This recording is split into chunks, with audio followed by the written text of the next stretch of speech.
Hey, what is up? Hey. Hey, Todd, good to see you. Hey, how are you guys doing today? Thanks for having me on today. Oh, thank you. Great. Really excited to chat and talk about all the exciting stuff you got going on. I've got a good group of people that keep me busy all the time. So, yeah, you guys fire away and we'll talk about it. Awesome. That sounds great. Yeah, we're really excited about today's topic, diving into the Spawn #1 original cover art 101 NFT currently on auction at Mallow. We're really excited to hear that announcement. Really excited to hear about that announcement. But before we dive into that, I want to make sure everyone out there knows that we actually just started a newsletter. It's a bi-weekly newsletter that highlights the physical and digital collectible space, including original blogs and record sales, upcoming auctions, and also exclusive giveaways. So make sure to sign up by going to our website. So Todd, we know you're a big collector, and we've heard the story of buying the Mark McGwire 60-second home run baseball. Have you been collecting anything recently? Yeah, I mean, I'm always buying, collecting stuff. The thing is that when you sort of get a little notoriety of buying something that is a bit of a headline grabber, everybody thinks that everything you buy is a headline grabber. It's not true, right? So the vast majority of what I grab, most people would be, I don't understand why you're buying that. And it's usually because it was something I had when I was like a kid or a teenager, all that stuff that sort of reminds you of your youth, or just something that's coming out new that I just go, hey, I gotta have that one too. So I buy. Let me tell you, I buy a lot of stuff under $40. So everything doesn't have a bunch of zeros on it.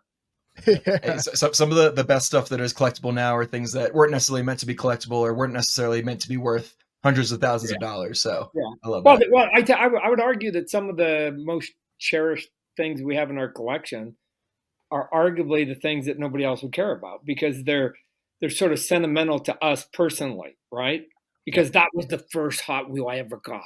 I remember it, that version and that color, and nobody else was like, oh, I hated that car, right? So it doesn't have to have a resale value.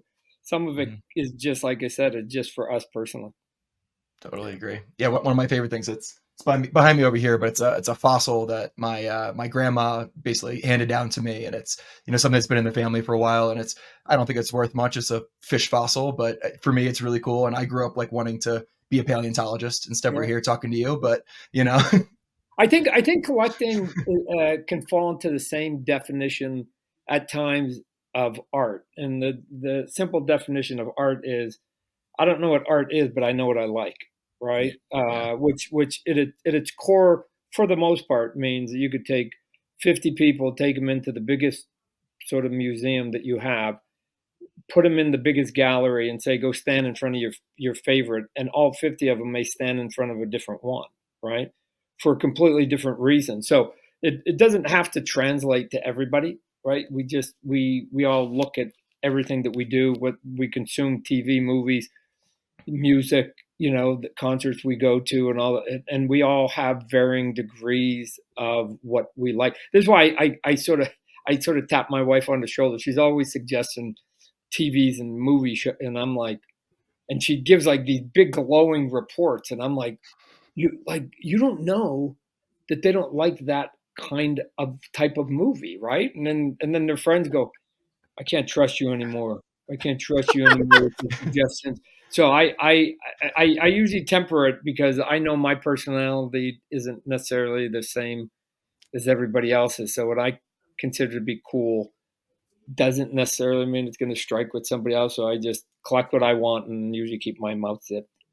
Happens to me a lot, Todd. Yeah. I lost all my credibility in film. No, because we all tend to go to the things that we enjoy, right? So yeah, I like on the movie front, I like dark, serious, R-rated movies, right? Like movies that I go, God, that could have happened in real life, right? Very few special effects, but my wife hates them because they're depressing to her. They're like, why do you always want to watch depressing movies, right? Like, but because I just like, I don't know, they just rile me up, right? They rile me up. I get worked up over it. Like, God damn us, fucking humans, So let's go. Where other people go, no, I want to sort of escape it. Let me also tell you that, like, and I'm getting off topic. I'll let you guys answer the question. My entertainment is like I do fantasy all day long, right? So at the end of the day, I unplug, and so I don't watch a lot of things that have a lot of fantasy and or special effect. I actually just want gritty street level drama. Just like sense. I need to get away from the fantasy, and why? Because I'm the opposite.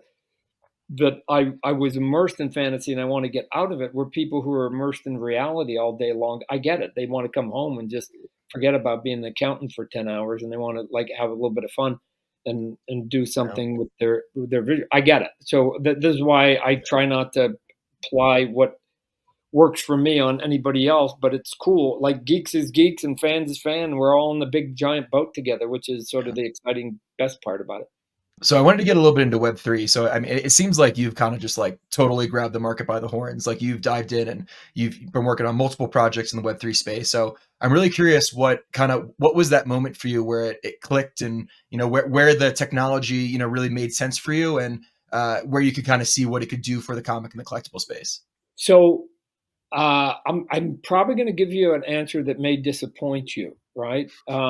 That I tend not to overthink like a lot of my decisions, and I think that I keep most of them simple. And here's the simple sort of answer of going to where there's Web3, because there's a bunch of people there, right? I'm in the art business, and I never believed in the theory of build it and they will come, right? I think Field of Dreams basically gave off a false message. I think the message is build it, find a crowd, stand in front of them, and make them run you over. Because the crowd isn't going to notice. The crowd isn't going to find you, right? If you want a job, you have to get out of your basement, get dressed, get in your car, go there, and do an interview. You have to go to them. I think that marketing your product is the same thing. They're not going to come to your house and say, "Hey, do you want a job?" Right? So Web3 is just a place where there is a gathering of humans, and as an artist, I don't get too married to where I'm at. So if people want to see their art on TV, I try and see if I can get stuff on TV. If they want to get it through video games, and you try and get it through video games. If tomorrow everybody consumed a bunch of art by looking at the side of blimps, I'd figure out how to get my art on the side of a blimp. So I can't say that I'm savvy in all things sort of crypto and Web3 or any of that. I just know that there is a hardcore, dedicated group of people who are super passionate about that. And so my entry in there is, well, given that you guys have already sort of tasted and know what you want, is there anything that I can sort of give you that is palatable to you and what it is that you're looking for, and we'll just take it from there. And so we've experimented a handful of times on things. Some, like anything else, work better than others. I don't think that the audience in sort of crypto and Web3 are any different than anywhere else, right? You give them a quality product, you be consistent with it, and you charge a fair price. I think that recipe works everywhere, not just in. You do that out at the swap meet with your jars of jelly, and then you take it all the way up to what we're talking about.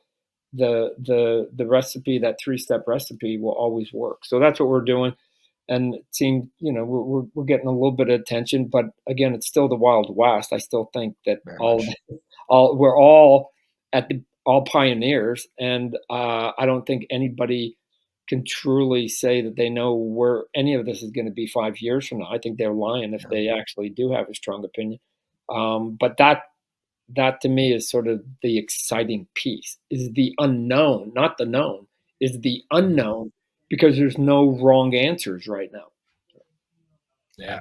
I mean, I've been in the Web3 space, I guess, since 2017, but like NFTs, like specifically since like 2018. And I can say everything that I thought was going to happen has not happened, and everything has happened differently. And it's been really fun to watch all the different artists and technologists experiment in the space and be able to push things forward and just create new ways for people to experience art. I would also add to it that there can be a tendency that when one or two things work, that everybody replicates. Oh yeah. Right. And so I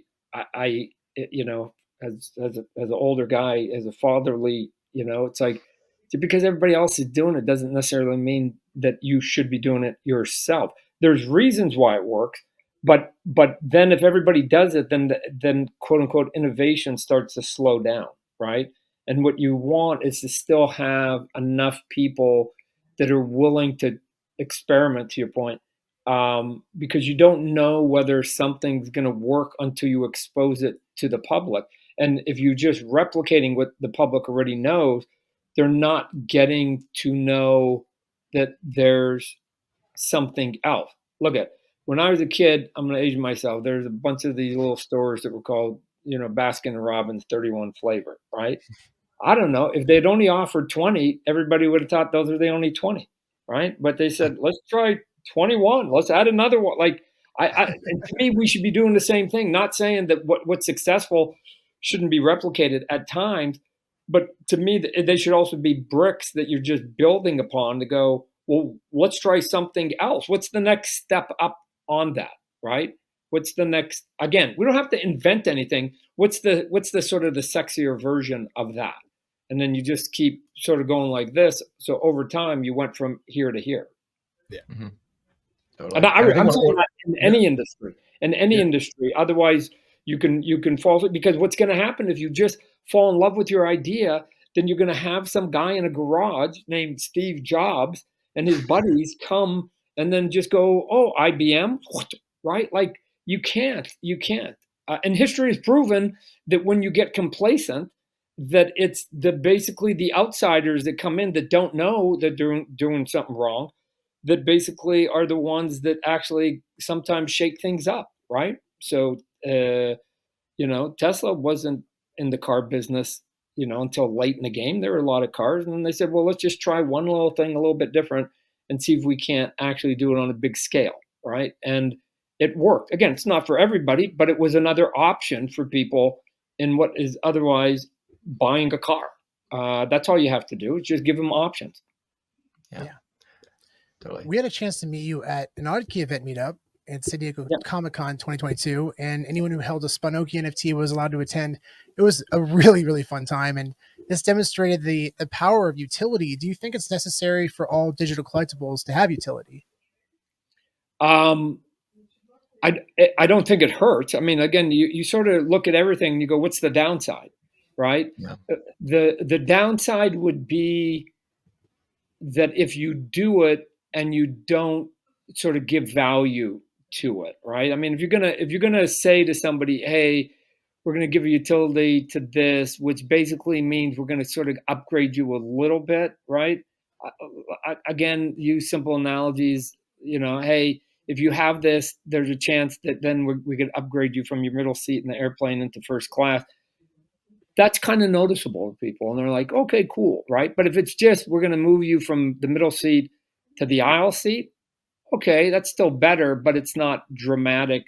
I think you constantly have to be monitoring what it is that you're doing if you expect people to be loyal, right? I mean, if you expect loyalty out of them, I think you need to give loyalty back. I mean, I think it's a two-way street.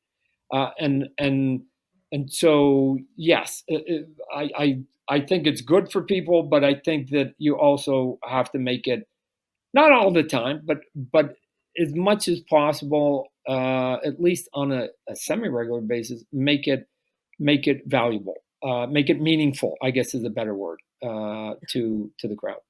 And you easily have one of the most recognizable signatures in the comic industry. I've got a few. It's only recognizable because it's recognizable because you can read it. What are you talking about? Yeah. Actually, oh man, that's a whole nother hour of like signatures. Yeah. Yeah, I'm just an old man. I just like you only get to control a couple things in your life, right? You only get to control a couple things in your life. One of them is the way that you signify your existence on a piece of paper. And it's weird to me that you want to take yourself and it be fuck what I give a fuck, right? Like I don't. And my wife's got the worst one. So, but it just like to me, every time I write my name, I guess it's just like that's me, right? I maybe I just have too big of an ego. I care more about me than that, than to just squiggle this out like and go. I don't give a shit about my name. I don't give a shit about how people recognize it or whatever else. So, and part of it, my mom and dad had great penmanship. So, And what was the inspiration for that? To making sure that your signature was recognized and people could read your name. And because I remember you oh, it hearing was the easy. story. It was easy. This is easy. It Yeah. was. I went to my very first comic book show probably when I was 16, and at that point there were no comic shops and whatever else, so they had the UPC code, and most of the time you could tell who the artists were because they had their name right what they called the gutter, right, like right on the gutter of the spine between the spine and the UPC code, and it would say their name, Smith and Johnson, and there was a slash if there was a pencil or an inker. And I just thought that was their signature. Silly me, naive me. I thought that was their signature. And so I remember my first comic book convention, I went to go get an autograph, and somebody who I'd been following their career, and I went, whoa, whoa, whoa, whoa, whoa, whoa, whoa, whoa. And he's like, what? And I'm like, but that's not your name. This is your name over here. And they were like, oh, silly boy. No. That's my name in the gutter. This is my signature, right? Made sense, right? I don't have room to do my signature. But it bugged me that I just like, that's not what it's supposed to look like. I thought it's supposed to look like how you sign it on the cover. And so I remember leaving as a 16-year-old, 17-year-old, just getting new into comic books, going, if I ever break into comic books and I'm ever on the other side, I'm going to make it so that if somebody comes up to me, I'm just basically reflecting on what happened to me. If somebody comes up to me, I want to give them a signature. So when they see Todd and then especially the McFarlane, they can go point to that scroll and go, see, it's the same guy, right? Mm-hmm. Because otherwise, if it's like this, I could get my neighbor to do that and say, I mean, I do this sometimes with actual autographs that are really bad by famous people. I just say, who's your favorite actor? That's theirs. You can't tell one way or the other, right? Yeah. So I want it to be like, I met that guy. You can see it there, and there's his comic book, and now his name is printed. So it's sort of a silly reason, but that was it. So I was wondering if you could answer. So how do you strike a balance between creating high quality, detailed figures collectors love while also making them accessible to a wider audience? If you make a good product, a quality product at a fair price, sometimes the result is people will buy lots of it. And then if they buy lots of it, even though you're making less profit, you're getting now double or triple what you thought you were going to get. So the money is the byproduct of putting out a good and fair product on it. So I've always just said, make the product be sort of the king in the equation, and then we'll worry about everything else. Because I think people understand quality and value. I don't care what consumer, they just understand that. So how is I able to sort of go up against like the Hasbros and the Mattels of the world with like Spawn that wasn't a brand name compared to Star Wars and Marvel and Transformers, stuff like that.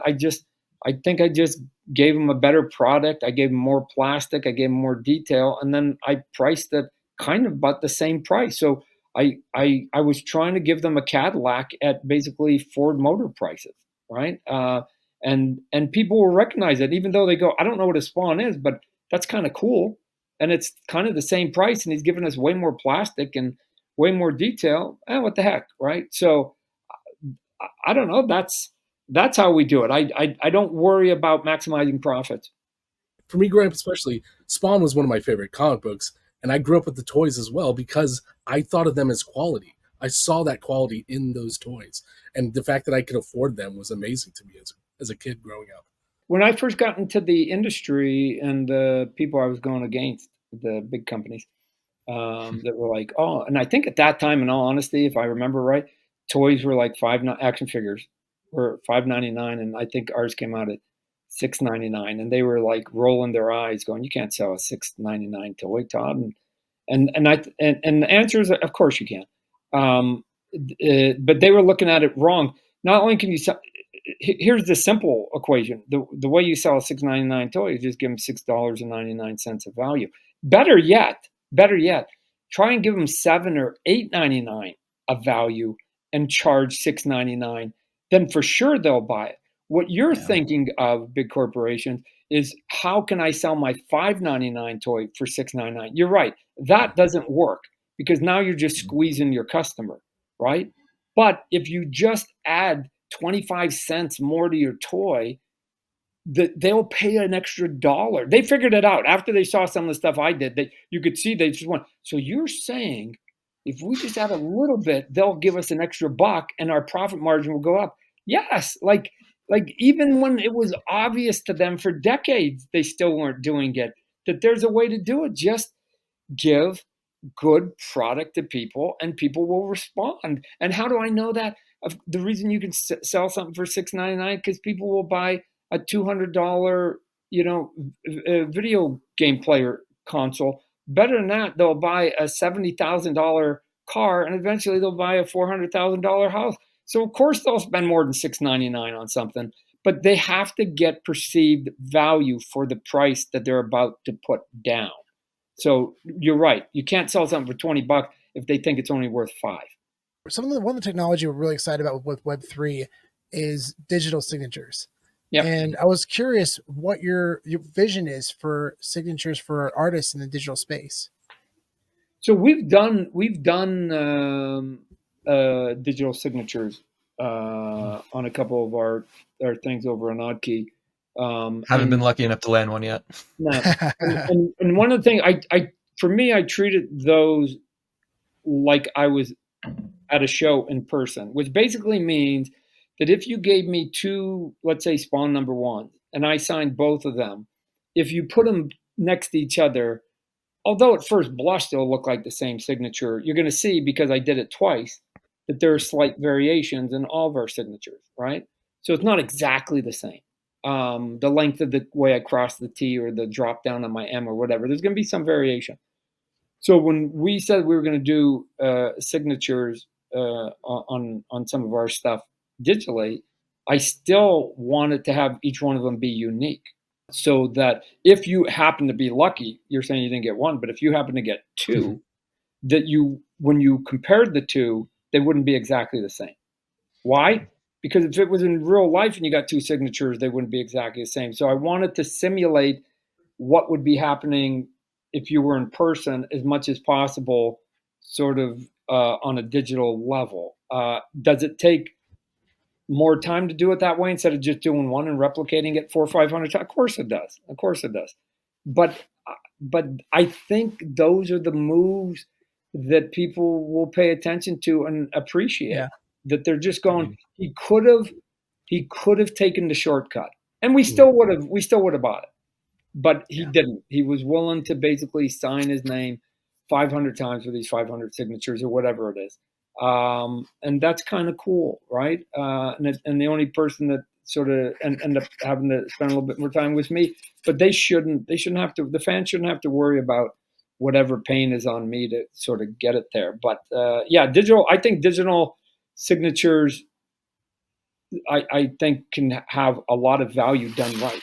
So yeah, definitely, especially giving people the opportunity worldwide to have access to them. Maybe you can send a collectible and have it signed, because they couldn't travel to San Diego Comic-Con or New York Comic-Con. Right. That's the piece of the digital world, and you just touched on it in a big, meaningful way. That's the piece that I don't think people understand really, right? Is that the cost to go to one of these shows, to meet the people at these shows, is not anywhere near being cheap. Right? By the time you've got hotels and rent-a-cars and food and your airline tickets, and then even the tickets to get in and whatever, like, you're into multiple thousands of dollars, right? Yeah. And if there's a way that you could get some of it, either which is why the internet works and why Amazon and eBay work, you just go, I'm just going to buy it and they're going to drop it off at my house. I don't even have to go and get it.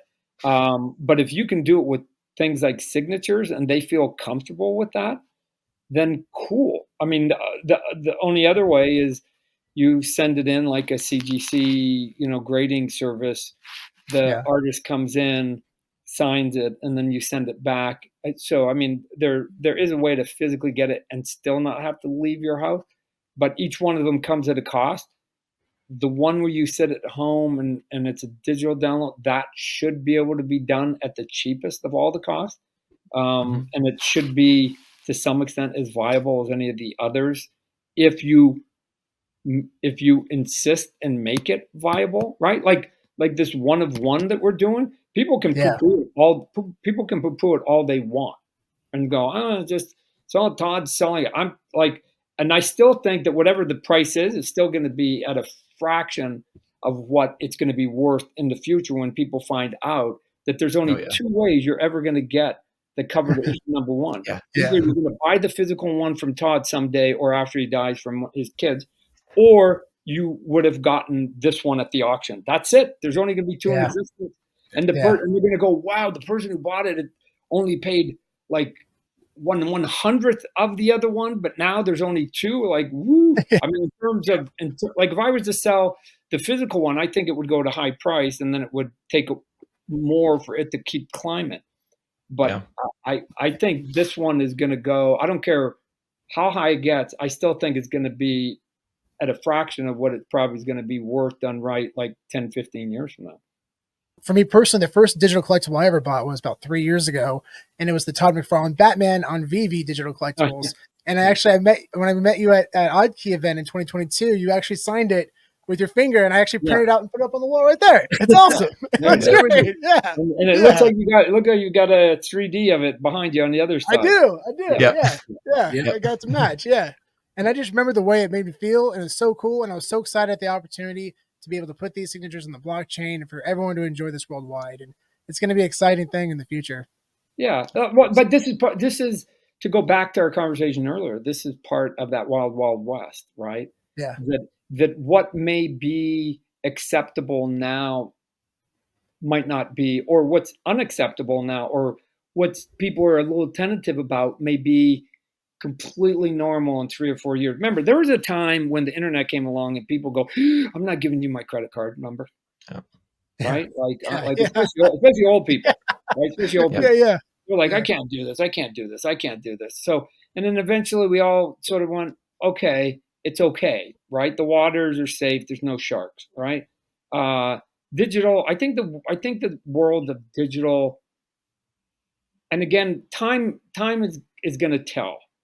But given that I would say that the majority of the people, I'm just off the top of my head, but my gut just tells me I'm pretty right, is that the majority of the people that are in this space are fairly young, right? I don't think they're over 50. I think they're probably 40 and under, the bulk of it, which basically means that they're going to either grow up and then pass what was normal to them down to the next generation. Or they're going to already expand it to, if they got kids already or nephews or nieces or whatever, they're going to expand it to them, just like we do with our favorite sports teams and our favorite movies and our favorite comic books. We all get there. My dad had like this, so I like it now, right? I think that this space, this digital space, and it's big, right? I don't even want to sort of say, Web3 per se, because that might even be sort of making it too tight. But this whole digital space is still got lots and lots and lots of potential on the art front. For those who might not be familiar with Spawn, where did the idea come from, and what inspired you to make such a unique and gritty comic? I don't know. Again, I don't know that it's wholly unique in any sense, but I created them when I was 16, when I was living up in Calgary, Alberta, Canada, which is where I was born. And I was trying to teach myself how to draw superhero comics. So I was doing, X-Men and Spider-Mans and Iron Man and Batman and Superman, but I was also inventing some of my own, and I did a whole bunch. And the one I liked the best was Spawn. I had a comic book I had started, still have the pages for it. And so when I broke into Marvel years later, I broke into Marvel and worked with DC. I understood the history of that industry, that it wasn't conducive for me to ever pull out my characters and give it to them. Again, if part of the assignment was I had to create a new character, I would do it, right? Henceforth, there's a character called Venom.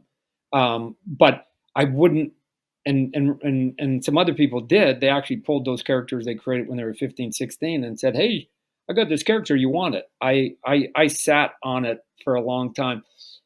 And then when we went and we left and we started Image comic books, you know, everybody knows Marvel and DC. Image is third largest and have been for 30 years in a row. I knew I was going to start with Spawn because he was my favorite of all the characters I created. What I wanted to do with him, getting to your gritty part of it, was like Batman I thought was like a super cool character. It's just that I thought he pumped the brakes at certain times because he had to, because he was a corporate character. And they have to sell their T-shirts and hats and whatever to, like, you know, young kids and their toys, whatever. So I go, okay, fine, I get it. So I go, well, what would it, you know, what's the character that is unfettered from corporate sort of decision making, right? And really more than anything else, I just infused them really with mostly my personality. Like, you know, you shoot at me, fuck, I'll shoot you back, right? Like, Yeah. I'm not gonna sit there and go, no, I have a moral code. A moral code. There's bullets whizzing by, and oh, by the way, I got to protect my children. So I've always said that, like, Spawn wouldn't have let the Joker go to jail 25 times and get out and kill 25 times and put him in jail. He would have, once he saw that the system couldn't keep him locked up, about probably try number 5, he would have just gone and broke his fucking neck and just said, there, now humanity and my own family, let alone my community's family, let alone anybody else's family, doesn't have to worry about this madman. So again, is it breaking the rules? Sure it is. Is it not being a Boy Scout superhero?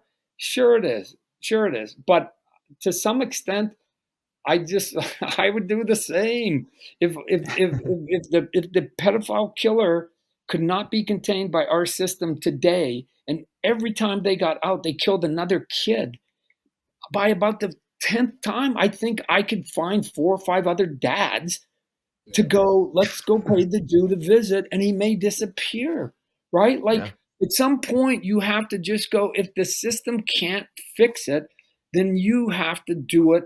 Otherwise, you have to live in fear or look over your shoulder, and I won't do it, neither will Spawn. So Spawn was basically just a guy that goes, I'll push back, right? And issue number 5 was my coming out of saying that out loud, which was the issue, and I'm going way back, which was the issue where he basically kills Billy Kincaid, the kid killer. There we go. Right? Number 5 right there. And he just goes, and the end, and not only did he kill him, but he doesn't do it in a very gentle, I mean, you don't see him killing him other than that last shot, right? And when he put the sign on his chest, he made sure he stapled it with the popsicle sticks, but the last one was the blunt edge of the ice cream scoop. And he made sure that went where the heart was, right? To just go, basically, if you're evil, you had better start looking over your shoulder, because you think you're a shark, there's a bigger, blacker, darker shark behind you, right? And so, and this is why I always like Batman, because Batman is just like, I don't want to date girls and I don't want to, you know, go to parties, even though I got $1 million. I just want to sit at home from after I get home at work, wait till 2 a.m, and then I want to go put my black costume on. And I want to go scare the shit out of the bad guys. Why? Because they've been scaring us. And I'm tired of it going in one direction. I'm going to go even some of the odds. I'm going to scare them back.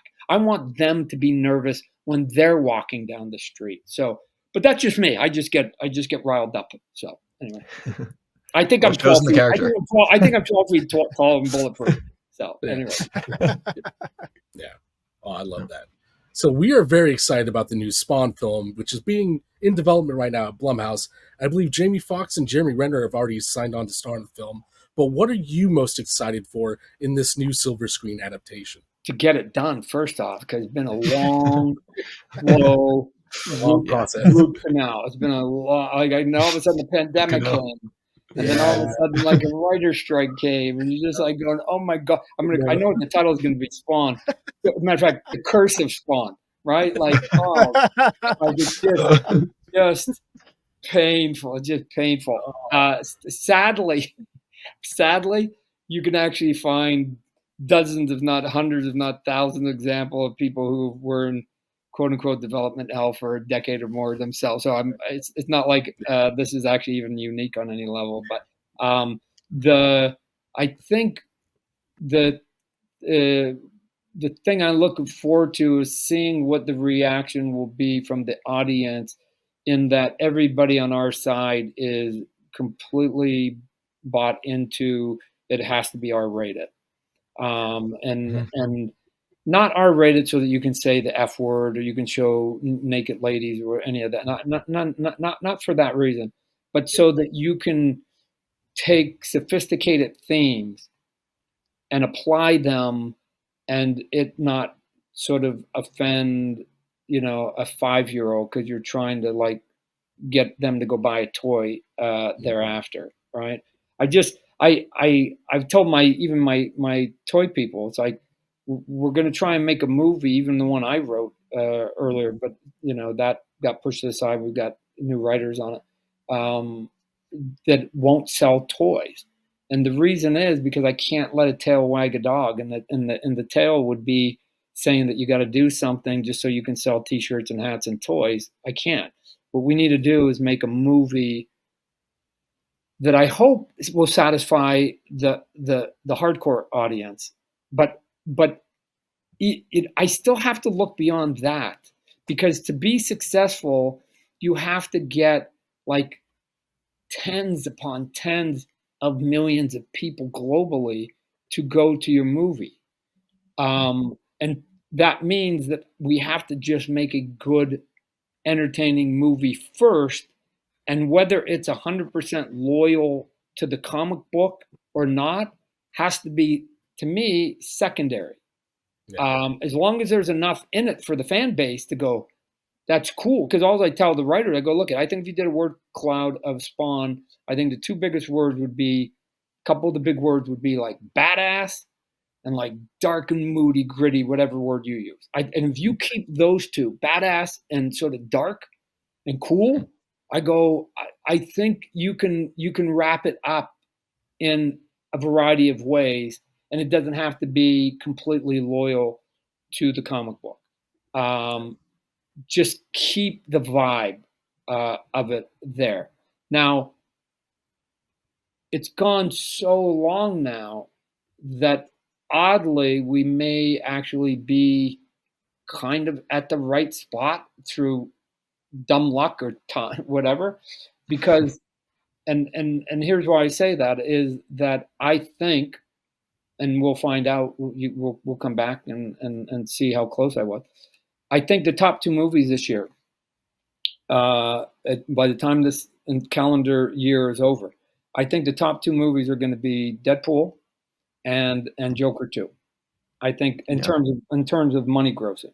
Yeah. And if I'm right or close to being right, then it means that Hollywood, which is fairly predictable, will be then chasing the new hot thing. And the new hot thing isn't going to be comic book movies per se. It's going to be R-rated dark comic book movie, because both Deadpool and Joker are both R-rated. So they're going to go, oh man, our last three movies that were PG didn't work. What we need to do is we need R-rated movies. Now, you can't take Captain America and flip a switch and make them R-rated, even if you wanted to, which they won't. But even if you wanted to, it has to be the right characters that fit the bill. Yeah.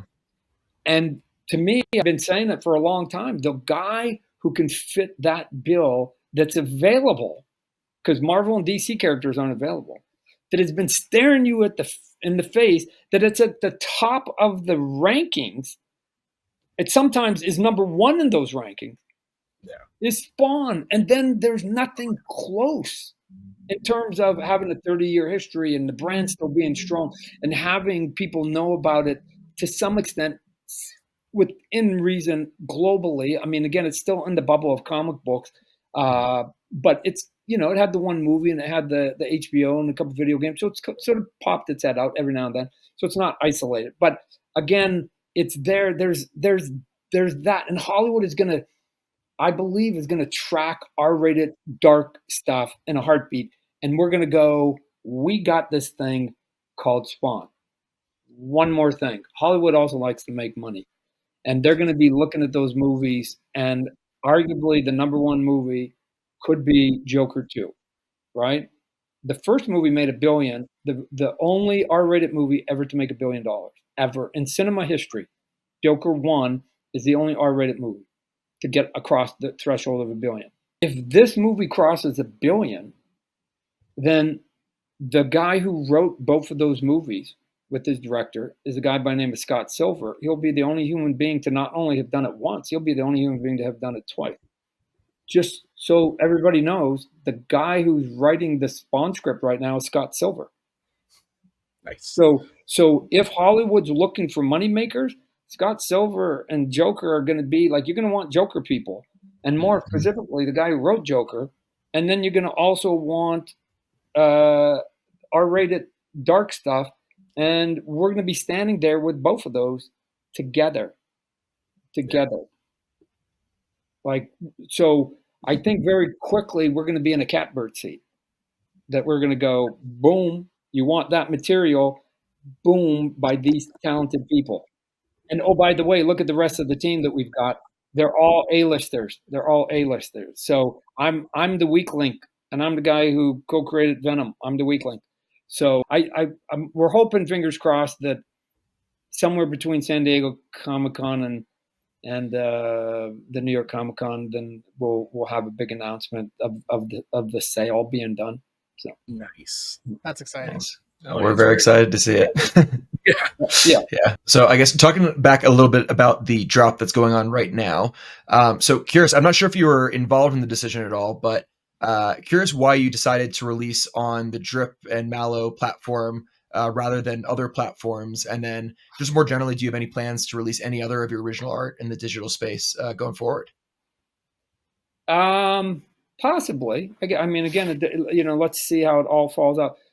Look at, I don't have an allegiance to any one platform, because again, to me, it's like, well, we're the people, right? And it's less about the platform.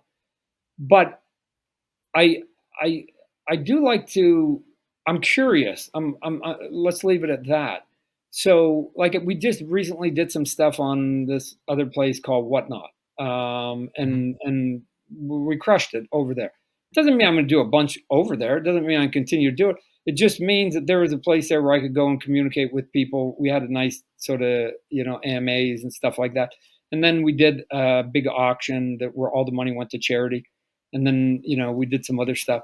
So Drip to me, I think a smart idea for those that are tepid, potentially, about coming into our digital space, because they're like, I don't understand crypto, and I don't know what's going on, and it's not real, and I saw all the bad headlines, and I mean, they got 100 reasons why they don't want to get in, right? And I don't know how to get a wallet, and I don't even know if this is going to hold its value, and all that other stuff. So Drip has created a system where it's like, why don't you come in for free? They will give you stuff for free, and then you can buy something with it for free, right? Mm-hmm. So it's sort of like going to Chuck E. Cheese or whatever, and somebody giving you these tickets, and you get to redeem that. Except for in this case, you don't have to buy them in the machines. They'll just give you the tickets on a regular basis, and then once you got so many tickets, and you can buy something with it and redeem it, right?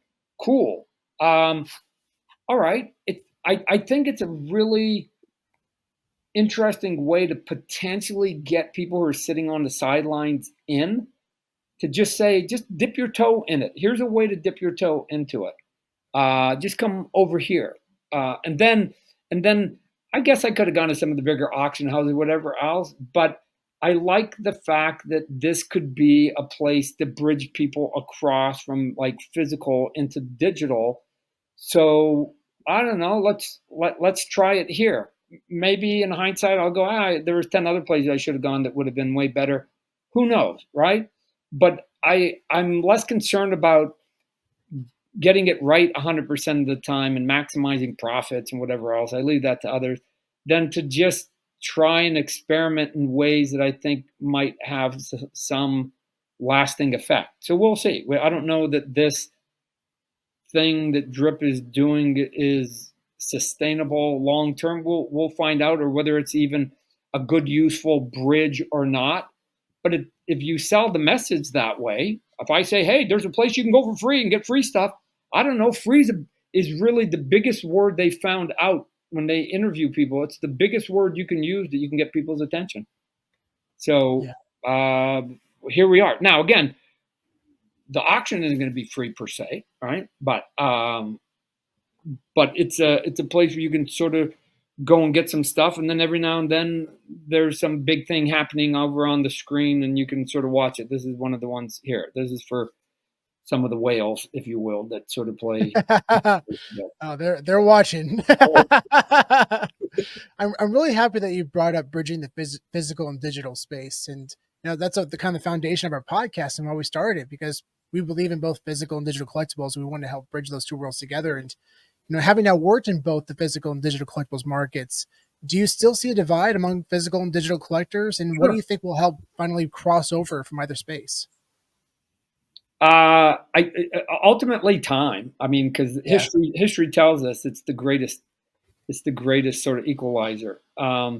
So I think time's going to be the thing. I don't think there's any one or two moves that are magically going to get people who are either skeptical or adverse to it to come, right? But the world's a big enough place that we don't need everybody. So we don't have to necessarily try. I don't have the energy to try and drag people against their will in. What I'm looking for are people that are either enthusiastic or curious, right? Let's go after some of the curious people, but how do we make the entry point to the curious differently? Some will just come straight in and go, I'm going to buy some crypto and I'm going to open up a wallet and I'm going to go right in gung ho. Here we go, right? And others may need just a little bit of a handrail to get in. And so I think, for at least for right now where I sit, I think that Drip is one of those handrails to potentially entice some people to come in. And I know it's sort of true, because when I look at the number of people that we have at both McFarlane Toys Digital and at Oddkey, and then I see what we've done in essentially 2 weeks, a week on Drip, the number of subscribers, it's like a tenfold in 10 days and on the free spot. And it should come as no surprise, because look at, we've all been to a grocery store where somebody's giving out free sample. And even though you go, I don't even like liver pate, but if they're going to give me a free bite of liver pate, I'm gonna have some on a cracker. I'm not going to buy any of it, but I'm going to at least sample it, right? And so it's okay. We're just the grocery store sampler right now, but the reason they do it is that they hope that a small percentage, 2%, 3%, actually will buy the product. And if we can then get hundreds and hundreds and hundreds of millions of people to sample, and you keep only 2%, 3% of them, that's growth in our real sort of digital space, which is all we're sort of looking for. And the more people that get comfortable, and the more it becomes the norm, and the more they get older, and the more they tell their kids that there's no sharks in the water, and then the kids get like, it will just become normal, because digital's not going away. I mean, if I'm betting like, for all the naysayers, digital's not going away. There may be bad players from time to time, and we've seen them. There may be greed that comes in and bites us in the ass, but that's true in any industry. But there's just too much possibility, too many formats, too many places, too many ways you can go and do this thing called digital. And I'll leave it at that. And then digital art, which is a tangent to that. that it's too big right now for and even a dozen stupid people to burn it to the ground. It won't happen. If anything, the SEC just sanctioned it, so Right, right. it's actually going in the other direction. Yeah, yeah. You know, it's been really exciting for us because the past 2 years we've been able to meet hundreds of people worldwide, and that were never collectors ever in their life, and they started collecting on the digital side, but now they're collecting on the physical side, and they're excited about it. Now they're collecting a bunch of physical collectibles. I mean, I had a chance to meet somebody at New York Comic Con, and he said, "Sean, I'm 50 years old. I have never been to a Comic Con in my life." And last year I spent about $100,000 on physical comic grails because I love collecting now. And it all started with digital collectibles. And I thought that was one of the coolest case studies we've experienced, was meeting all these people over the past couple of years. I'll go back probably been longer than I think. At least maybe 15 years, maybe. They came out with, at that point, digital download comics. Right, you could go to like places like Comixology and stuff like that, and you could pay and get it down. It would come on your iPad or whatever tablet you had or whatever, right? And you could get it. And we were one of the last adapters, the comic book industry, because people or the retailers were scared out of their mind because they saw what happened once music went digital, right? Yeah. The record stores went away, and they saw what happened when DVDs went digital. That like the DVD business went away to the point that even Blockbuster sort of disappeared. But it actually had the opposite effect. What they were thinking was going to be like the doom and gloom, especially if you went day and date of doing digital, had the opposite effect. That people were reading their digital and then going, man, that's kind of cool. I'm going to start collecting, to your point, and then I'm going to go to a show. But if I'm going to get Todd to sign something, I can't get him to sign my digital version. So I'm going to go buy a physical version. Or I know people who buy the physical and then they download the digital so they don't dog ear their comic book, so it's still in good condition, right? So there's lots and lots of ways, and I don't understand like anybody who's trying to figure out a way to have less people in the party. And the party is fandom, right? Like if they come in because of digital, or they come in because of physical, or they come in because of, smoke writing by an airplane up in there, like who cares how they got here? Who cares? The goal should be that the more of us, the merrier, the more legitimate, the more sort of fun stuff that's here. And then it's like a grocery store to me. Like get everybody into the grocery store and then go and put in your cart what you personally like. But it doesn't mean the person behind you is going to put the exact same stuff in their cart. But we all got to eat and we all got to like enjoy what we're eating. So let's just go. Like I think fandom and art is the same way. Just let people consume it however they want, in whatever fashion they want. Yeah. Like and stop worrying about them, right? Worry about you and just do what you like. And like, again, every critic I've ever had for 40 years, I've had the same answer to them. Then I think you should spend your time and money on things you personally enjoy, right? This is a you problem. It's not a me problem. If you don't like my artwork is what it is. I'm not going to get it to your taste, obviously. So go and find people you like and buy and consume their stuff. I don't know why you want to spend time talking about stuff you don't like. It's weird to me. It's a weird way of spending your day. Just go and spend it on things you like. It's like life can be kind of joyful if you let it. But that's me. So. Yeah, we saw this. There we go. We saw this analogy recently in one of your videos. I like broccoli, but I don't like the Brussels sprouts. Love that. Such a perfect analogy. It was so fantastic. No, I've said it before. I do. I don't like Brussels sprouts, but I've never gone to BrusselsSprouts.com ever. I lament about it. I just don't buy them and put them in my cart. Here's what I do. Here's what we all do in the grocery store.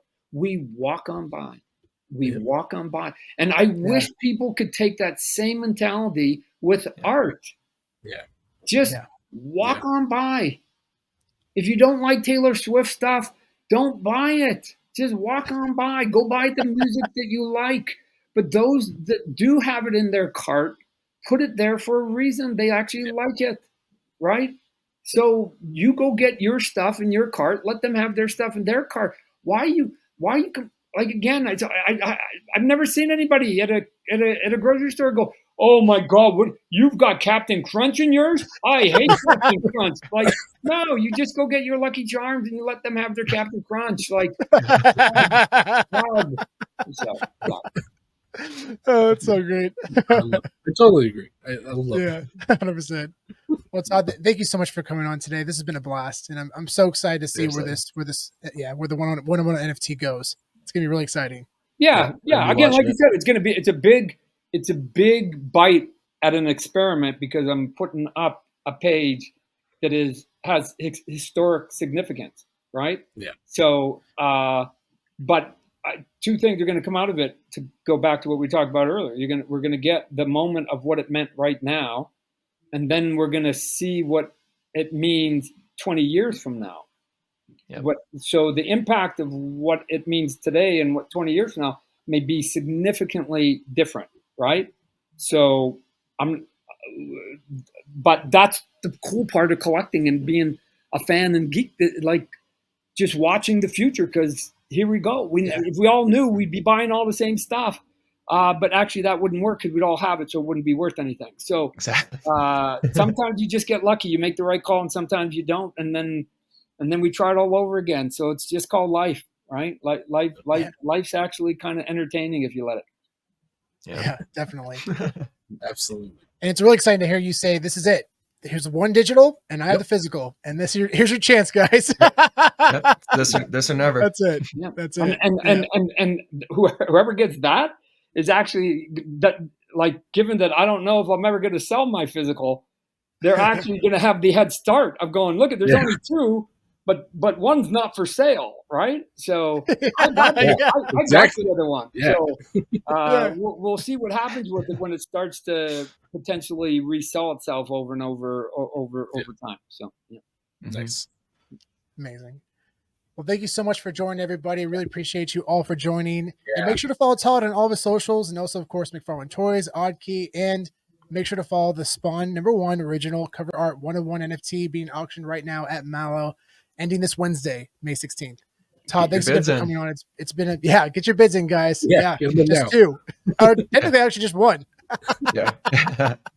And one last plug. Make sure if you like our content and you enjoy what we're doing here, make sure you subscribe to our newsletter. We put out some really awesome content every couple of weeks. And it's so much fun putting those together, guys. Yeah. Really enjoy it. All right, gentlemen.